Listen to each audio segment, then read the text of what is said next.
ফেসবুকে মাঝে মাঝে দেখি যে শেখ হাসিনা এই তো ডিসেম্বরে আসবে, নভেম্বরে আসবে।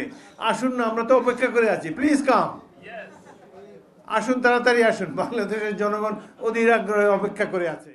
5ই আগস্টের পর আমরা ভেবেছিলাম যে দেশ বোধহয় সবাই বলা শুরু করলো যে আবার দেশটি আবার নতুন করে দ্বিতীয়বারের মতো স্বাধীন হলো। কিন্তু ধীরে ধীরে দেখলাম যে তেমন কিছুই হয়নি। স্বৈরাচারের দোষর যারা ছিল, বিভিন্ন বাহিনী, পুলিশ বাহিনী, র্যাব বাহিনী, প্রশাসন, প্রত্যেকে নিজের জায়গায় বহাল তবিয়তে বসে আছে। এদের কারণেই এই গণ অভ্যুত্থানের সুফল আমরা আজ পর্যন্ত ঘরে তুলতে পারিনি। নির্বাচনকে বিলম্বিত করার জন্যে, বিঘ্নিত করার জন্যে কিংবা না করার জন্যে প্রতিবেশী রাষ্ট্র থেকে অনেক পরিকল্পনা দেওয়া হয়েছে। এই দেশেও দু একটি রাজনৈতিক দল সেই পরিকল্পনা বাস্তবায়ন করার জন্য চেষ্টা করে যাচ্ছে। ইরান সাহেব একটা ভালো কথা বলেছেন, আওয়ামী লীগ যেহেতু কলকাতায় অফিস নিয়েছে, তারা কলকাতায় কেন, ভারতে যতগুলো প্রদেশ আছে সবখানেই তারা অফিস নিয়ে নেক এবং ওখানে নিবন্ধিত হয়ে যাক, ওইখানেই আন্দোলন করে তারা তাদের দীর্ঘদিনের বাংলাদেশে যা কিছু করতে পারে না সেটা ওখানে বসে তারা সার্থক করুক। বাংলাদেশের জনগণ তাদেরকে স্থান দেবে না। ফেসবুকে মাঝে মাঝে দেখি যে শেখ হাসিনা এই তো ডিসেম্বরে আসবে, নভেম্বরে আসবে। আসুন না, আমরা তো অপেক্ষা করে আছি, প্লিজ কাম, আসুন, তাড়াতাড়ি আসুন। বাংলাদেশের জনগণ অধীর আগ্রহে অপেক্ষা করে আছে। কত ধানে কত চাল এখনো বুঝতে পারেন নাই।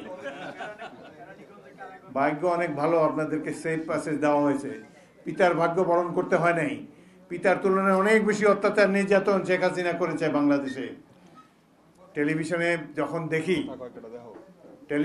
যখন দেখি আয়নাঘরের যারা ভুক্তভোগী, আয়নাঘরের বাসিন্দারা যখন তাদের বক্তব্য রাখে, তাদের অভিজ্ঞতার কথা বর্ণনা করে, অজান্তেই দুই চোখ বেয়ে অশ্রুধারা নেমে আসে। এত অত্যাচার বাংলাদেশে মানুষ, বাঙালিরা বাঙালিদের প্রতি করতে পেরেছে, আমি দেখে একটা অবাক হয়ে গিয়েছি। কত নিষ্ঠুর এরা! কেবলমাত্র শেখ হাসিনাকে ক্ষমতায় রাখার জন্যে বিভিন্ন বাহিনী সমূহ এবং আওয়ামী লীগের পেটোয়া বাহিনী, ছাত্রলীগ এবং যুবলীগ ইত্যাদি যেই ধরনের মানুষের উপর অত্যাচার করেছে, অকল্পনীয় এক কথায়। এবং এই কথা তো এখনো প্রকাশ পায়নি, এখনো তাদের বিরুদ্ধে মানুষ মুখ এখনো খুলতে পারে নাই। বহু মানুষ আয়নাঘরের সঙ্গী, নির্যাতনের সঙ্গী এখনো মন খুলে কথা বলতে পারছে না।